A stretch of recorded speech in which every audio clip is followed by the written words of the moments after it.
नमस्कार, आदाब। आपका मेरी अपनी महफिल में एक बार फिर इस्तकबाल है, स्वागत है। आज मैं आपको सुना रहा हूं जनाब कृष्णचंद्र का एक और अफसाना। उन्वान है काले पुल के बासी। काले पुल के बासी। सूरदास और महादेव काले पुल के नीचे गाते और ढोलक बजाते हुए निकले और बाईकला के नुक्कड़ पर आए।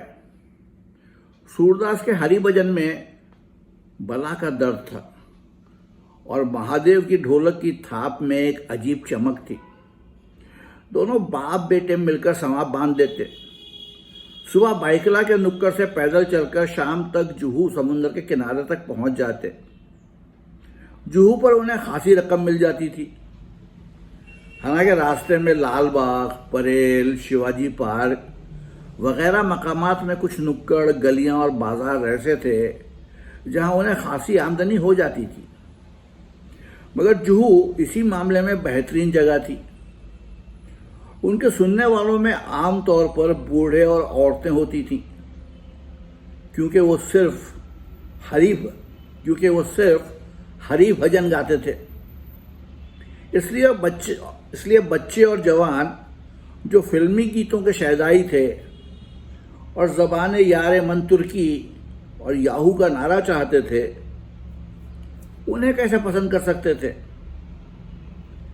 सूरदास की आवाज में बुढ़ापे के बावजूद एक अजीब दर्द था। बड़ी रोशन आवाज थी, जैसे चारों तरफ आंखें खोल खोल कर दुनिया का नजारा कर रही हों। कुदरत ने सूरदास से आंखें छीन कर जैसे उसकी आवाज को आंखें दे दी थी। वो जैसे आवाज से लोगों का दिल टटोल लेता था और कभी कभी उनकी जेबें भी। उसका बेटा दोहरे बदन का मजबूत काठी का तगड़ा जवान था। अपने चौड़े सीने पर ढोलक लटकाए हुए जब वो अपने बाप के साथ कभी कभी तान उठाते और तने हुए मजबूत हाथों से ताल देता, तो वो भला मालूम होता। महादेव की ताल में जिंदगी, बेफिक्री और जवानी का नशा दोनों मौजूद थे। और जब कभी पलटा मारकर तान उठाता तो अपने बाप की दर्द भरी और मीठी आवाज के ऊपर उसकी आवाज यूं गूंजती जैसे समुंदर की लहरों पर उकाब पर फैलाए मंडरा रहा हो। सूरदास और महादेव बाईकला के नुक्कड़ से चलकर चिड़ियाघर के दरवाजे तक पहुंचे। वहां से पारसियों के माबूद के नुक्कड़ पर आए, जहां उनके शहदाई कुछ बुढ़े पारसी उस वक्त हमेशा उनके इंतजार में जमा रहते थे। वहां से होकर वो दोनों लालबाग और परेल की गलियों में घूमते रहते। दादर में सिर्फ हिंदू कॉलोनी ऐसी जगह थी जहां उन्हें कुछ पैसे मिल जाते। शिवाजी पार्क अलबत्ता उनके लिए बड़ी उपजाऊ जगह थी। दोपहर के करीब वो माहिम में सिंधियों के मंदिर के करीब बाहर पहुंच जाते। यहाँ बहुत सी सिंधी औरतें उन्हें घेर लेती थीं और 1-2 पैसे देकर उनसे हरि भजन सुनती थीं। आगे माहिम की दरगाह का इलाका था। यहाँ हरि भजन की क्या गुंजाइश थी। यहाँ तो सलाम, नात और कव्वाली का जोर था। इसलिए सूरदास और महादेव दोनों जल्दी जल्दी माहिम का नाका पार करके माहिम क्रीक क्रॉस करके बांद्रा पहुंचे, जहाँ चौक में बांद्रा की मस्जिद थी और टिकिया के कबाब और सीख वालों की दुकान थी। इसलिए ये इलाका भी सूरदास और महादेव के जोग्राफिया में बंजर इलाका कहलाता था। फिर बांद्रा टॉकीज से लीडो सिनेमा तक, यानी बांद्रा से सांता क्रूज तक कलमी इलाका था, जहां न हरि भजन, न सलाम, न नात, न कव्वाली, न कीर्तन। यहाँ हर दुकान पर रेडियो सीलोन बजता था और हर खिड़की से ऐ गुलबदन, ईना मीना डी का तेरी नजर में ऐसा कांटा, दो टुकड़ों में मेरा दिल बांटा, और पीरी अब तू ना कर टाटा, ऐसे शाहकार सुनाई देते थे। उन गीतों के सामने मीराबाई, सूरदास और तुलसीदास के गीतों की क्या हैसियत थी। इसलिए उन तमाम बंजर और वीरान इलाकों से माफी कीजिए। इसलिए उन तमाम बंजर और वीरान इलाकों से दोनों बाप बेटे खामोशी और कुछ बोझल उदासी से गुजर कर जब जुहू पहुंचे तो उनकी जान में जान आई। जुहू पर भी हालांकि ज्यादातर बेफिक्रों और नौजवानों की भीड़ थी, मगर औरतें तादाद में खासी थीं और इक्का दुक्का बुढ़े भी मिल जाते थे। फिर जुहू के समुद्री साहिल पर हर आदमी खुले, रोशन और अच्छे मूड में होता है। इसलिए भेलपुरी, दही बड़े की चाट और मूंग के नमकीन लड्डू खाते खाते जेब में हाथ डालकर करीब में गाते हुए बुढ़े को 5 पैसे थमा देना कोई बड़ी बात नहीं। दान नहीं, बल्कि जिंदगी का शुक्राना मालूम होता है। मगर बुढ़ा सूरदास अपने आप को भिखारी नहीं समझता था। वो बड़ा खुददार और अक्खड़ बुढ़ा था। इसलिए जब जुहू के साहिल पर अपनी कार खड़ी करके एक सेठिए ने कार की खिड़की से सर निकालकर अपनी गोद में बैठे हुए बच्चे से कहा, बेटा इस अंधे भिखारी को 5 पैसे दे दो। तो सूरदास ने जल्दी से अपना हाथ पीछे खींच लिया और बोला, सेठ मैं अंधा जरूर हूं पर भिखारी नहीं हूं। रोजाना सुबह 8 बजे से रात को 8 बजे तक 12 घंटे गीत गाता हूं, लोगों का दिल बहलाता हूं, तब 4 पैसे कमाता हूं। ये भीख नहीं है, मेरे गीतों की कमाई है। कार वाले सेठ ने शर्मिंदा होकर कहा, मुझसे भूल हो गई सूरदास जी, ये लो अपने गीतों की मजदूरी। ये कहकर सेठ ने 5 पैसे बुढ़े सूरदास की हथेली पर रख दिए और बुढ़ा दुआएं देने लगा। बुढ़ा मगरूर जरूर था, मगर दिल का बुरा नहीं था। 8 बजे के बाद बच्चों वाली औरतों और घर गृहस्थी वाले मर्दों की भीड़ छट गई और जुहू के साहिल पर इक्का दुक्का इश्क करने वाले जोड़े रह गए। तो बाप बेटे ने वापस चलने की ठानी। प्रेमियों के उन जोड़ों के सामने हरि भजन करना ऐसा ही है जैसे भैंस के आगे बीन बजाना। इसलिए बाप बेटे जुहू से पैदल ही सांता क्रूज रवाना हुए। वहां से लोकल ट्रेन में बैठकर वापस अपने घर पहुंच गए। उनका घर बाइकला के पास रेलवे के पुल के नीचे था।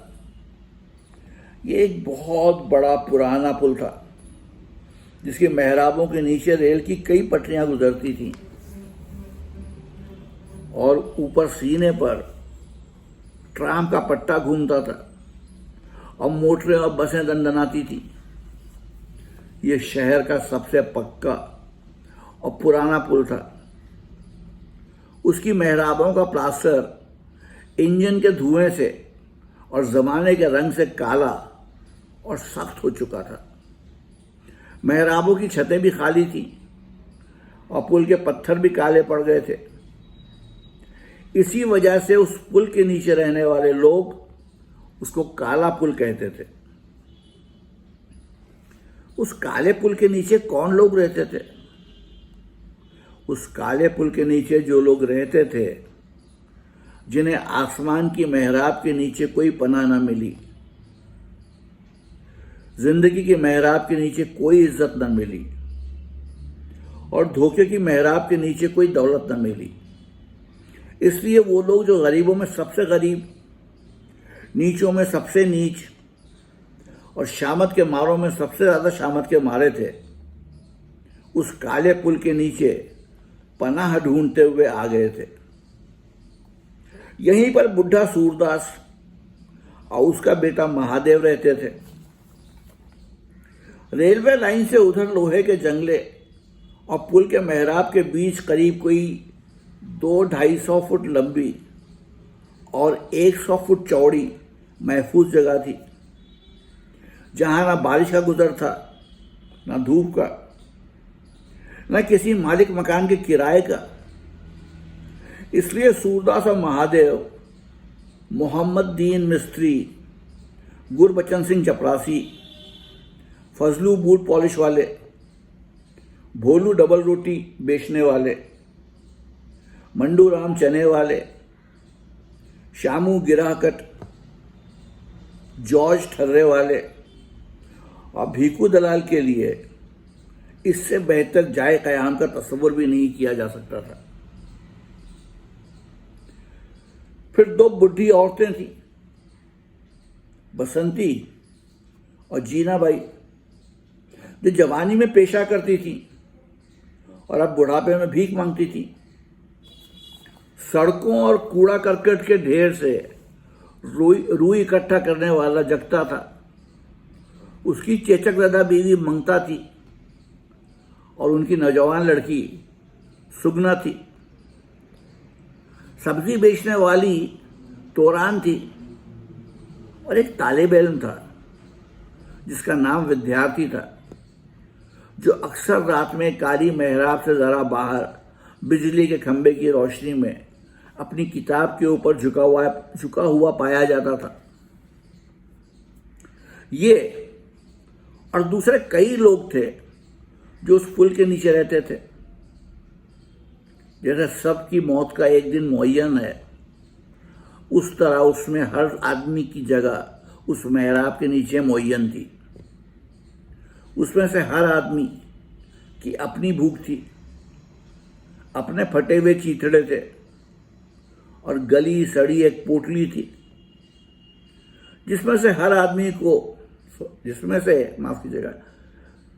गली सड़ी एक पोटली थी जिसमें से हर आदमी रात को सबकी नजरों से बचाकर अपनी मुफलिसी गिनकर और बांधकर अलग रख देता था और फिर उसे अपने सिरहाने रखकर सो जाता था। थके हारे सूरदास ने काले पुल के नीचे आकर अपना जिस्म ढीला छोड़ दिया और अपनी जगह पर बैठकर मेहराब से टेक लगाकर बोला, महादेव, बीड़ी लायो? बापू, तुम आज दिन भर में 4 आने की बीड़ी पी चुके हो। महादेव ने कहा। सूरदास ने थकन से बेहद चूर होते हुए कहा, अरे 1 बीड़ी दे दे बेटा। महादेव ने बड़ी सख्ती से कहा, नहीं है। सूरदास बोला, नहीं है तो ला दे, तलब हो रही है। फिर वो आ भरकर बोला, बड़े लोगों की तफरीह बड़ी होती है, होटल है, शराब है, डांस है, पर गरीब कालू एक ही सहारा है, बीड़ी। महादेव ने अपनी जेब से बीड़ी का पूरा बंडल निकाला और उसे सूरदास की जेब पर फेंक दिया और झुंझलाकर बोला, लो पियो, सारा बंडल पी जाओ। कांपते हुए हाथों से सूरदास ने बीड़ी का बंडल खोलकर एक बीड़ी निकाली, उसे अपने नाखून की नोक से ठीक करके मुंह में रखा और दिया सलाई जलाकर उसे सुलगाया। फिर जोर से एक कश लेकर उसने अपनी आंखें बंद कर ली और मेहराब की दीवार से पीठ टिका दी और बीड़ी का धुआं धीरे धीरे हवा में छोड़कर बोला, हाँ, ये बीड़ी का सुट्टा। दिन भर की थकन के बाद बिल्कुल जन्नत का झोंका मालूम होता है। तुम एक सुट्टा लेकर देखो महादेव। मुझे बिल्कुल अच्छा नहीं लगता। महादेव झल्लाकर बोला, क्या अच्छा नहीं लगता? सूरदास से जरा खफा होकर पूछा। न तुम्हारी बीड़ी, न अपनी गरीबी, न ये मनहूस काला पुल, जिसके नीचे हम अपनी ये मनहूस काली जिंदगी गुजारते हैं। महादेव बेहद दुख से बोला और अचानक अपनी मुट्ठियां भींचकर जोर जोर से काले पुल की दीवार पर मारने लगा। उसकी आवाज का दुख और झल्लाहट बढ़ती ही गई। उस काले पुल की काली दीवार पर कितनी मजबूत और उस काले पुल की काली दीवारें कितनी मजबूत और भारी हैं। मेरी किस्मत की तरह कभी अपनी जगह नहीं बदलती, कभी अपनी जगह से नहीं हिलती। क्या मजाल जो कभी 1 इंच ये पुल अपनी जगह से हिल जाए, ये मनहूस काला और बदबूदार पुल।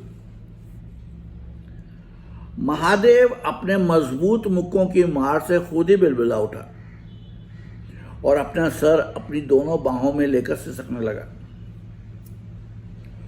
सूरदास ने अपने बेटे की सिसकने की आवाज को यूं सुना जैसे दूर ऊपर पुल के सीने पर से गुजरने वाली किसी मोटर की आवाज थी जो उसके अपने सीने से गुजरती थी। और उसे अपना बाप याद आ गया जो उस पुल के नीचे रहता था, और अपने बाप का बाप वो भी उसी पुल के नीचे रहता था। फिर उसे अपनी माँ याद आई जिसने उसे उस पुल के नीचे जन्म दिया था। और फिर उसे अपने मरहूम बीवी की याद आई जिसने महादेव को उस पुल के नीचे जन्म दिया था। उसने सोचा ये पुल तो अटल है, एक ही जगह पर ठहरा हुआ है, कभी ना हिलने वाला है। ये पुल जो उनकी जिंदगी में एक अंधेरी मीनार की तरह खड़ा है और गरीबी की तरह उन्हें विरसे में दिया गया है, इस विरसे से वो कैसे इनकार कर सकते हैं? ये विरसा भी तो अटल है। तो जो चीज संसार में अटल है उसका गम रद्द कर जो चीज संसार में अटल है उसका गम रोकर दूर नहीं करते बेटा। सूरदास अपने सिसकते हुए बेटे को समझाने लगा। उसका दर्द थोड़ा सा इस बीड़ी से दूर होता है और बहुत सारा हरि भजन से। आधी रात को खामोशी में पुल पर से गुजरने वाले किसी अखबार बेचने वाले छोकरे की आवाज गूंजी। चीन की धोखाबाजी, हिंदुस्तान की सरहद पर अचानक हमला, स्पेशल बुलेटिन। दौड़ते हुए छोकरे की आवाज अंधेरे में डूब गई और किसी ने उसकी आवाज को नहीं सुना क्योंकि सब लोग सो रहे थे। मेहराब के ऊपर, मेहराब के नीचे। दूसरे दिन की सुबह बेहद चमकीली और सुहानी थी। बुढ़े सूरदास की आवाज भी बेहद मीठी और दर्द की लय में डूबी हुई थी। महादेव के ढोल की थाप भी करारी और पुख्ता थी। नुक्कड़ की भीड़ उसी तरह गुजर रही थी। बसों के क्यू उसी तरह लंबे थे, मगर आज बाइकला के नुक्कड़ पर उन्हें सिर्फ 10 पैसे मिले। हालांकि बाइकला के पुल से अच्छी बोनी होती थी, 4-8 आने मिल जाते थे। क्या बात है?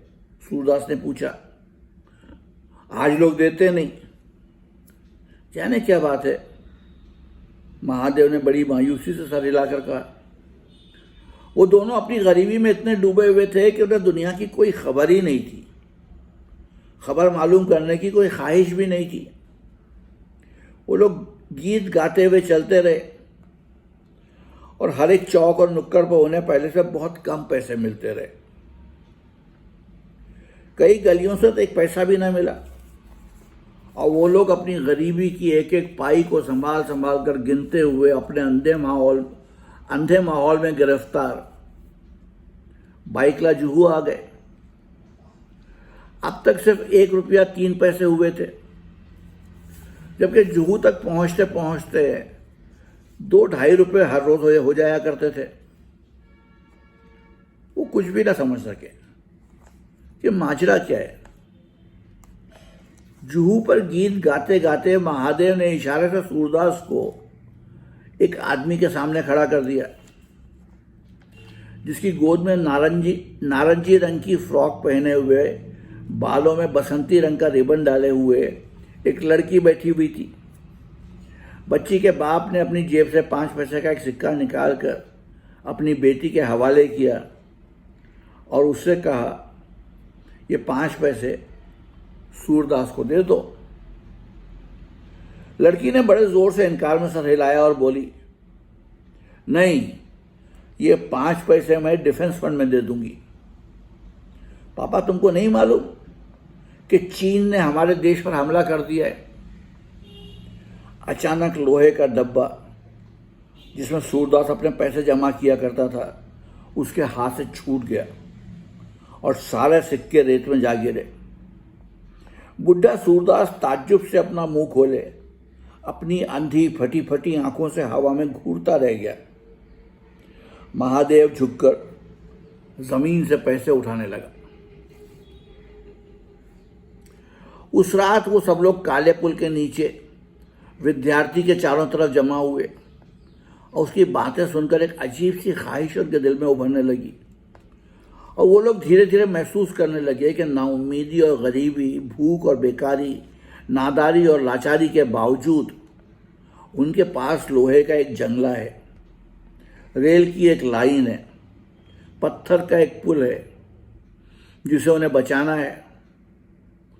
और इस रेलवे लाइन, लोहे के जंगले, पत्थर की मेहराब से परे दूर और सैकड़ों हजारों मील तक फैला हुआ उनका एक देश है जिसकी तकदीर को सिर्फ वही लोग मिलकर बदल सकते हैं। विद्यार्थी कह रहा था, हमारा देश हमेशा शांति चाहता रहा है। हमारे देश ने आज तक किसी भी देश पर हमला नहीं किया। हमारी तहजीब दुनिया की सबसे बड़ी और सबसे पुरानी तहजीब रही है। हमारे देश ने हमेशा चीन की तरफ दोस्ती का हाथ बढ़ाया है, लेकिन आज हमारे हाथ बंदूक की गोलियों से छलनी कर दिए गए हैं। आज चीन ने बेवफाई की है। तलवार उठाकर चीन और हिंदुस्तान की दोस्ती को हमेशा के लिए ख़त्म कर दिया है। कुछ भी हो जाए, मुमकिन है सुलह हो जाए, लड़ाई हो जाए, मगर अब वो मोहब्बत कभी नहीं होगी। मोहब्बत का वो नाजुक और खूबसूरत रिश्ता अब हमेशा के लिए ख़त्म हो चुका है। अब चाहे चीनी झूठी सुलह की बात करें या भयानक जंग की, हम किसी हालत में उन पर भरोसा नहीं कर सकते। अब हमें हर हालत में अपने आप को मजबूत करना है, अपने बचाव के लिए जी जान से लड़ना है और दुश्मन को मोर्चे पर ख़त्म कर देना है। मगर हम लोग गरीब हैं, हम लोग कर ही क्या सकते हैं? विद्यार्थी बोला, कोई बहुत बड़ी रकम नहीं चाहिए। ज़रा ध्यान दो, हमारा देश अपने तहफ़्फ़ुज़ के लिए अब तक रोज़ाना सिर्फ 1.5 करोड़ रुपए खर्च करता रहा है। एक हिसाब से एक आदमी के हिस्से में सिर्फ एक आना आता है, क्योंकि हम 40 करोड़ हैं। सिर्फ एक आना रोज। हम हर रोज हम बचाव पर सर्फ करते हैं, जो बहुत ही कम है। अब अपने बचाव के लिए सिर्फ 3 करोड़ रुपया हर रोज खर्च करना पड़ेगा। इस हिसाब से हर एक हिंदुस्तानी के हिस्से में सिर्फ 2 आने आते हैं, सिर्फ 2 आने। क्या तुम सचमुच इतने गरीब हो कि अपने वतन की हिफाजत के लिए 2 आने रोज भी नहीं दे सकते? एक दुअन्नी हर रोज नहीं दे सकते? भोलू बोला, मैं हर रोज 4 आने दूंगा। फजलू बूट पॉलिश वाला बोला, मैं हर रोज 5 आने दूंगा। मांडोराम चने वाला बोला, मैं हर रोज 6 आने दूंगा। मोहम्मद दीन मिस्त्री बोला, मैं 8 आने दिया करूंगा। जगता रद्दी कागज वाला बोला, मैं 3 आने दिया करूंगा, क्योंकि मेरे बाल बच्चे भी हैं। जगता की बीवी मंगता चमक कर बोली, तो तुम 3 आने दोगे? तो 2 आने मैं भी दूंगी, मैं पहले से दुगना काम करूंगी। सूरदास ने कांपते हुए हाथों से अपनी हथेली आगे बढ़ाई और बोला, ये 1.5 रुपया तुम अभी मुझसे ले लो। विद्यार्थी बोला, नहीं नहीं, ये पैसा मैं नहीं ले सकता, ये पैसा शहरी कमेटी का कोई जिम्मेदार ही ले सकता है, इसलिए तुम अपना अपना पैसा अपने अपने पास रखो और रोजाना उसे जमा करते जाओ। आज से ठीक 1 महीने बाद हम सब लोग नागरिक कमेटी के पास जाएंगे और अपना पैसा वहां जमा करा देंगे। आज से पूरे 37 दिन के बाद। इतना कहकर विद्यार्थी ने अपनी जेब से एक चौक निकाला और पुल की काली दीवार पर महीने की तारीख लिखने लगा। 1, 2, 3, 4, 5, 6, 7, 8। अचानक पीछे से आवाज आई, मैं एक पैसा भी नहीं दूंगा। विद्यार्थी ने पीछे मुड़कर देखा, ये शामू गिराह करता। वो अपनी जेब में हाथ डाले हुए बड़े सख्त लहजे में कह रहा था, मैं एक पैसा नहीं दूंगा। अपना क्या है, इस देश में चीनी आ जाए या हिंदुस्तानी रहें, अपना जेब काटने का धंधा तो चलता ही रहेगा, फिर अपन क्यों फोकट में एक पैसा भी दे। सब लोग खामोशी से उसकी तरफ देखने लगे। अचानक महादेव अपना चौड़ा सीना फुलाते हुए आगे बढ़कर उसके सामने जाकर खड़ा हुआ और उसके सामने कड़ी निगाह से देखते हुए बोला, फिर बोल, क्या बोला तूने? हाँ हाँ बोलता है, शामू गिराकट ने बड़े तहक्कुमाना अंदाज में कहा। हम किसी से डरता नहीं है, अपन बोलता है, अपन एक पैसा नहीं देगा, एक पाई भी नहीं देगा।